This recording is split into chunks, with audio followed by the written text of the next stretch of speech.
Okay, so like I said, we're going to continue working with limits analytically.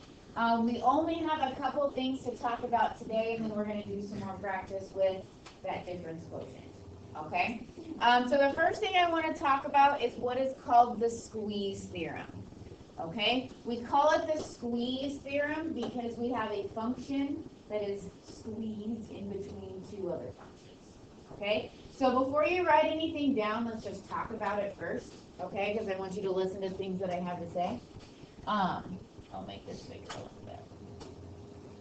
Okay, so basically, if we have a function f that is in between two functions h and g, so do you notice in my picture, f is in between our two functions, okay?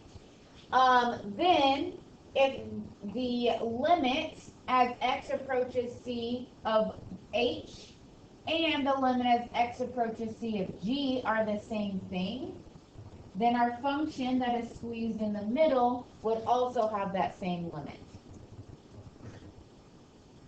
Does that make sense? If we're approaching c from g and we're approaching c along h, if they have the same limits there and there's a function that's in between them, then that function has to have the same limit. Okay? So now you can write down whatever notation that you need to. All right? We have a function squeezed in between two other ones. Good question. Oh no, I was just thinking what section. Okay. Sorry, we're continuing off of Friday's notes. We're still at 1.3.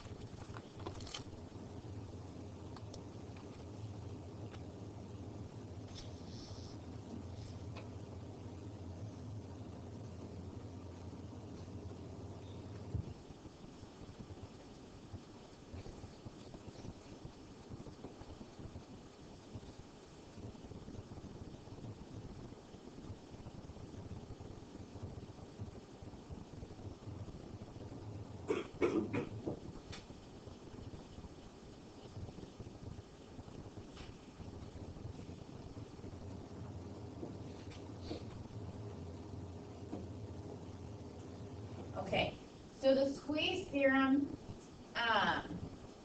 is kind of right now a last resort for us, okay? If we can't use direct substitution and our methods of reducing aren't going to do us any good, this is something that we can look at, okay? It's probably not something that you're going to use often, but it's important to know, okay? So when would be a time that we could use the squeeze theorem to help us?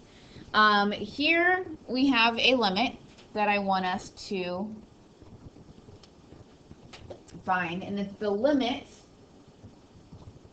of x sine of 1 over x as x approaches 0. Okay? So this is what it looks like. Limit as x approaches 0.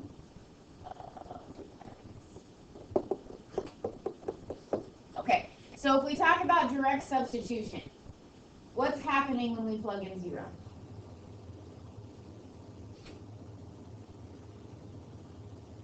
What happens if we try to plug in 0? We have the sine of 1 over 0. Cole, is that okay? It is not okay. So our graph is not defined at x equals 0, but that doesn't necessarily mean our limit doesn't exist. Okay? Let's go ahead and look at the graph. Okay, I have a yikes comment. Okay, those of you who are in stats. Okay, first, a couple things I need to talk about. Anytime you graph with a trig function, you need to make sure that your mode is in radian mode, otherwise your graph isn't going to look right. Okay. Also, those of you who are in stats, if you go to y equals, if any of these are highlighted, that means that they are on, and I do not want them to be. So if any of these are highlighted, you'll have to arrow up and unhighlight them. Does that make sense? Okay, so let's graph this. X sine of 1 over x.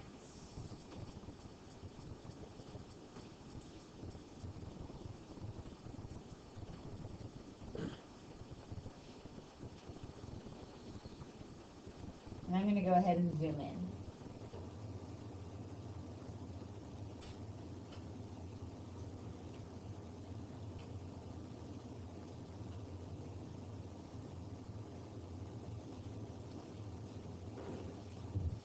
Okay.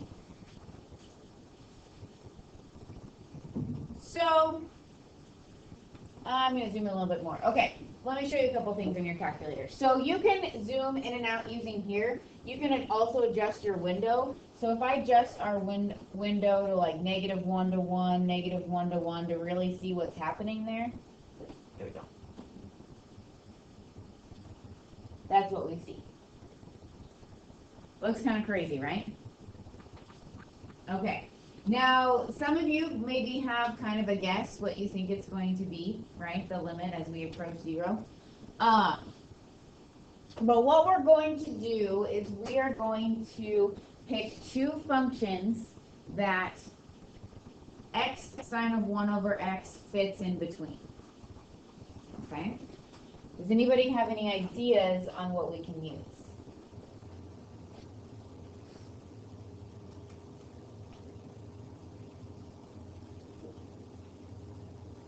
Any other ideas? Okay, talk about this in your group. The range of sine, what are the values that a sine function bounces in between? Talk about that with your group. What are the values the sine function bounces in between?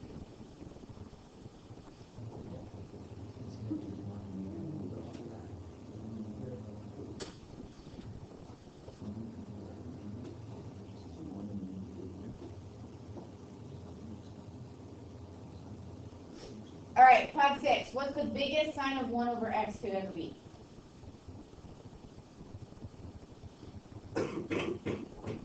One. What's the smallest sine of 1 over x could ever be? -1. So we know that this portion of our equation is at most 1, at least -1, right? It has to be between -1 and 1. So, do you agree with me that our function would fit in between these two?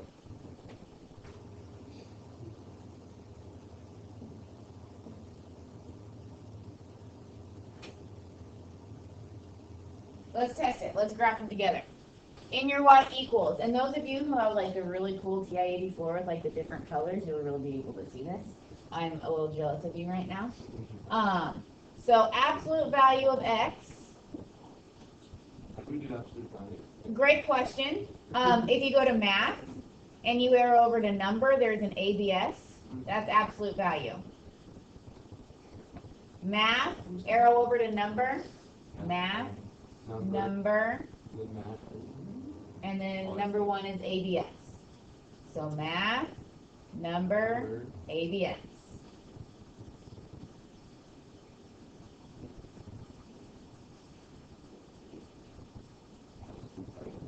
What? Looks pretty cool, right? Okay, so does our crazy x sine of 1 over x function fit in between those two graphs? Yes. It does. So, let's go back to here.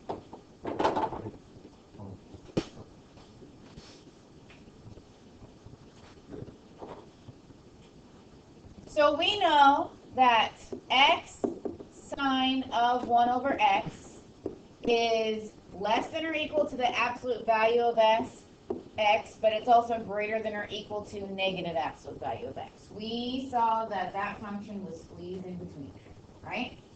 Okay, well,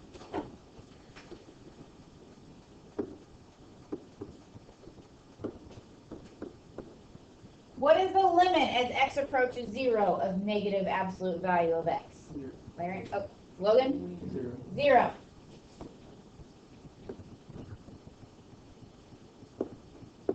Larry, what's the limit as x approaches 0 of the absolute value of x? 0. Okay? So that means So, the limit as x approaches 0 of x sine of 1 over x also has to be 0. Okay, so since this is 0 and this is 0, and our function is squeezed in between those, then the limit as x approaches 0 of x sine of 1 over x is 0.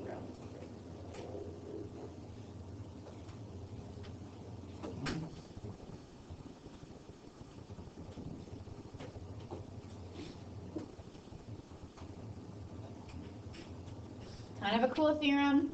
Like I said, it's not going to be used as often as all of our algebraic manipulations, but important to know.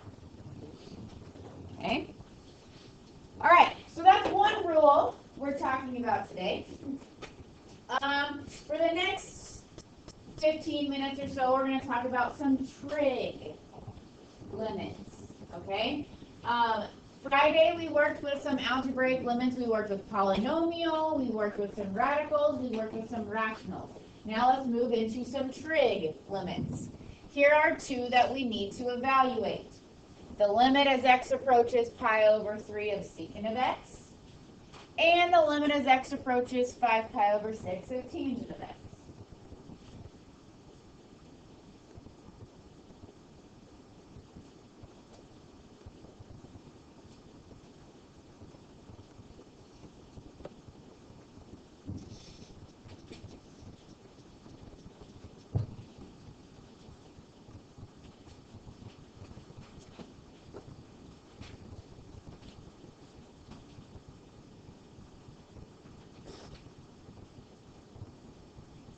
Joe, what do you think we're going to do to evaluate the limit as x approaches pi over 3 of secant of x? Plug it in, direct substitution. So Joe, what is the secant of pi over 3?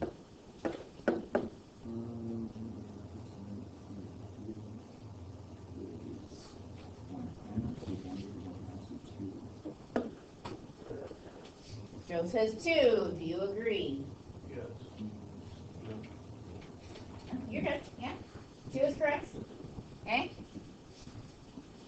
The limit as x approaches 5 pi over 6. Q, what are we going to have to do? Direct substitution. Plug it in. Do you know the tangent at 5 pi over 6? Do I? Yes. 1 pi over radical negative. Negative radical zero. No. Is that what you said? This is what you said? Okay. So negative 1 over radical 3. We're used to saying negative radical 3 over 3. Yeah, that's yes. Yeah, either one of these answers will be fine.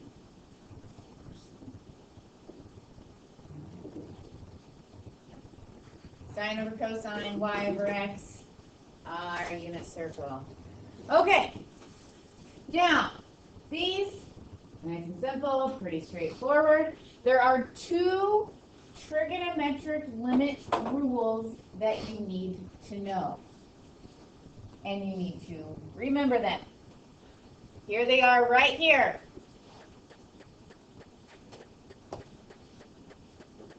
One involves the sine of x over x, and one involves 1 minus cosine of x over x. So go ahead and write them down.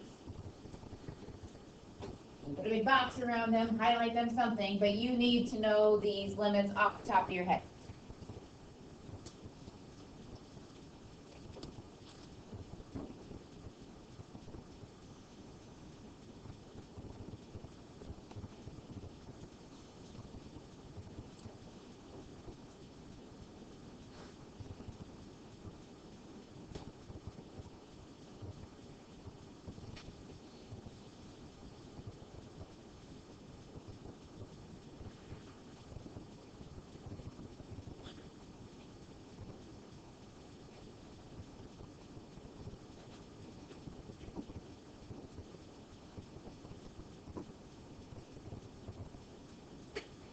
Yes.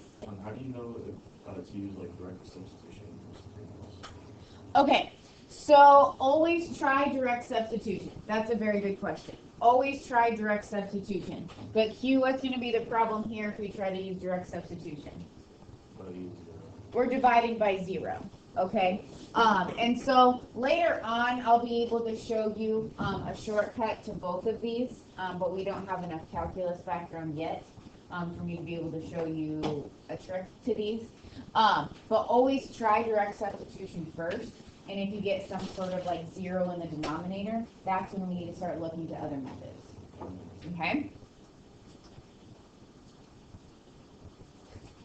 Okay. So here's one example that I'd like to look at. The limit as x approaches 0 of sine of 2x divided by 2x. Okay? Like Hugh asked, we always want to try direct substitution first. If we try to use direct substitution, we're going to get a 0 in the denominator, and that is not okay. Now, does this look similar to the rule that I have up here? Yes, what's different about it? Okay, there's a coefficient. What is important to realize is as long as this angle matches the denominator, then this rule can apply. So, since our angle is 2x and our denominator is 2x, those are consistent, then this is still a limit of 1.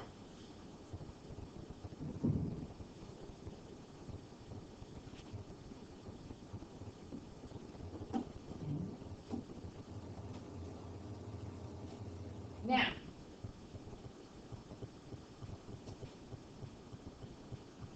straightforward examples like that, I know you can do.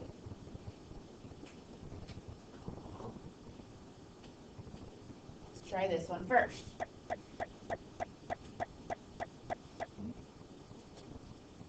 We always try direct substitution first. We have the limit as x approaches 0 of tangent of x divided by x. If we use direct substitution, what's going to happen? We're dividing by 0. That's not okay. Based on the two rules that I just gave you, what could we possibly do to help us manipulate this limit?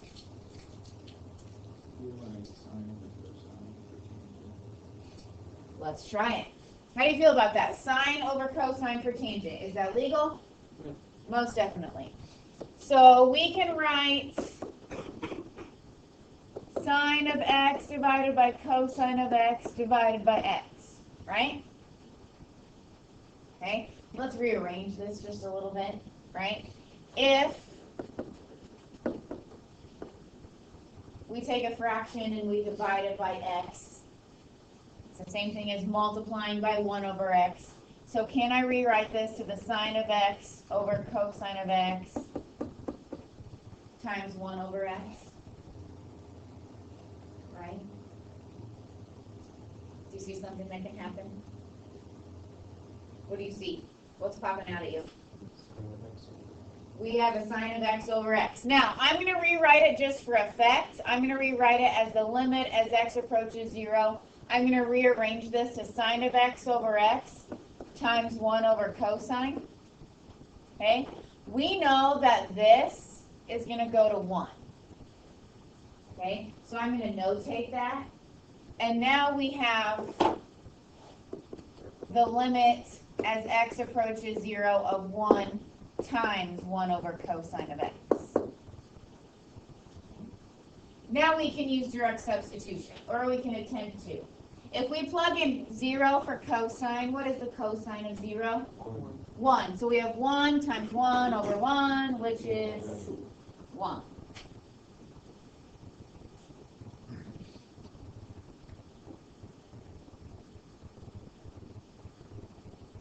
Do you have a question? Okay. Basically, we rewrote our problem so that we forced it to have that sine of x over x because we knew that was a special limit. Any of you have a question? No? Processing? Okay. Let's look at another one. The limit as u approaches 0 of sine of 5u over u.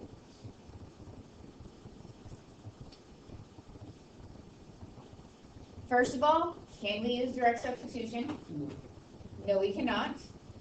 Second of all, is this a special limit? Not at this moment. Why not? Because the numerator and denominator don't have the same amount, so 5u over u.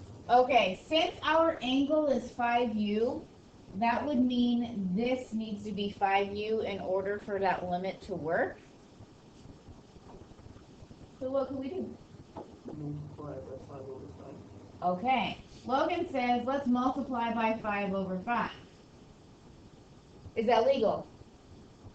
Yes, we're multiplying by 1. So what we have here, we have the limit as u approaches 0 of 5 times the sine of 5u over 5u. You see how I kind of rearranged that a little bit?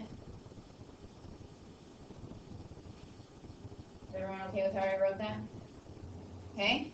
What do we know about the limit as u approaches 0 of sine of 5u over 5u? That goes to 1. So now we have the limit as u approaches 0 of 5 times 1. Which is 5. Jake, do you have a question? No. Okay.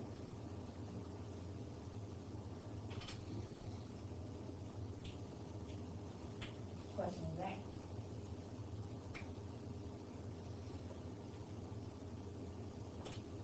One more example.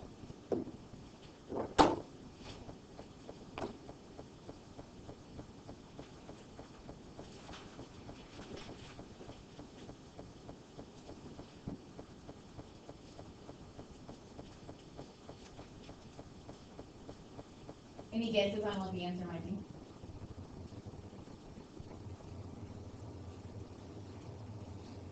Turn to your neighbor and just make a guess of what you think it could be. It could be wrong. It could be right. I don't know. Okay. Gina, can we use direct substitution right now? No. The sign of 0 is 0. So right now we have 0 divided by 0. Okay? That's not okay. So instead we have to finagle this a little bit. Okay? Suggestions.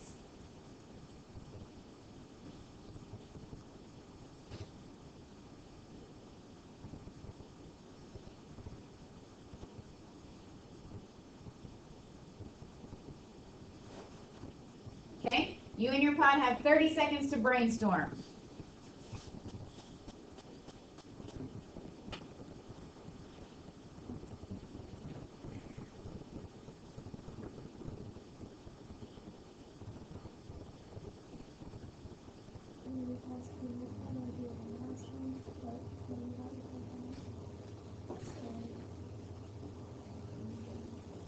Part 1, ideas.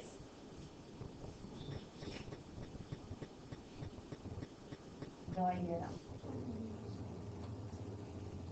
Try right now.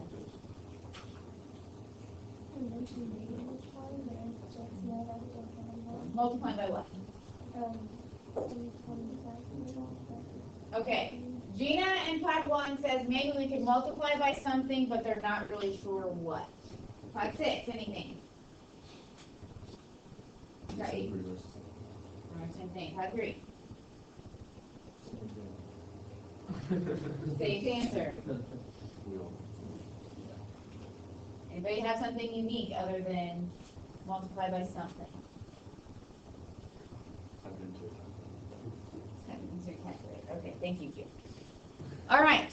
What would be helpful if we have sine of 3 theta over what?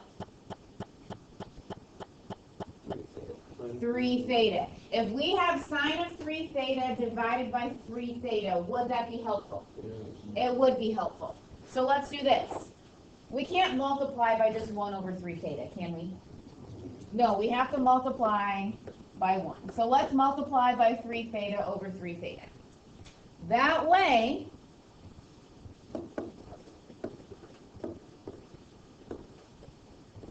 we can rearrange this sine of 3 theta over 3 theta times 3 theta over sine of 5 theta. See what I did there? I just rearranged all the multiplications. Okay. Now what happens? What is this limit right here? Hey, all right, that goes to 1. So now we have the limit as theta approaches 0 of 3 theta over sine of 5 theta. We've made some progress. Can we use direct substitution now? We still have 0 over 0, don't we? Dang it. Okay. Now, something that I probably should have mentioned over here is that we can use this limit as sine of x over x, or the inverse, x divided by sine of x. It can be flipped upside down and it's still going to work. Okay? So,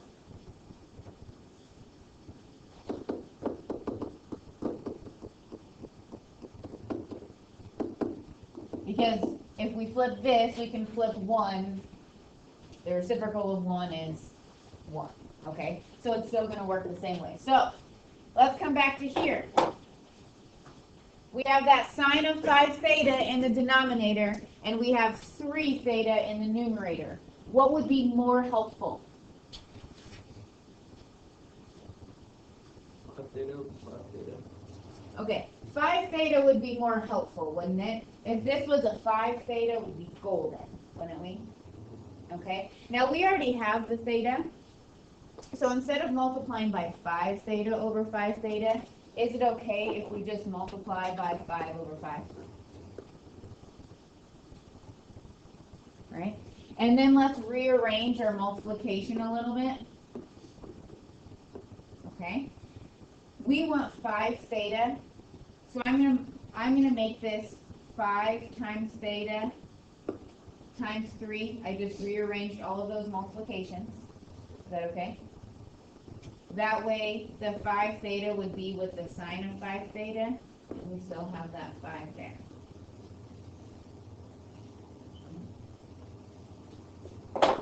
The limit as theta approaches 0 of 5 theta over sine of 5 theta. What is it? That goes to 1. So Logan, what's our answer?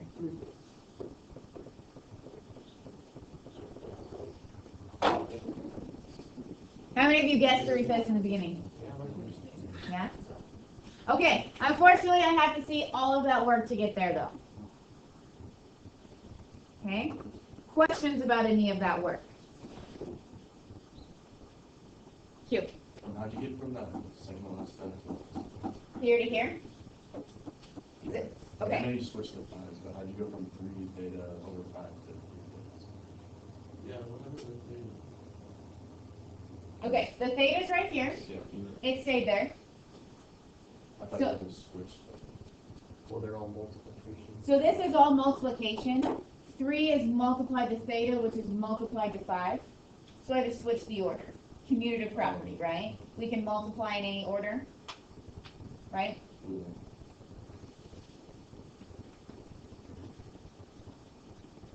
Other questions?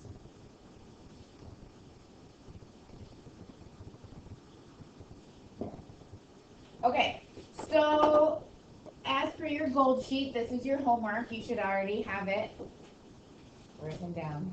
Okay. What I'm going to have you do, though, let me get this stopped here.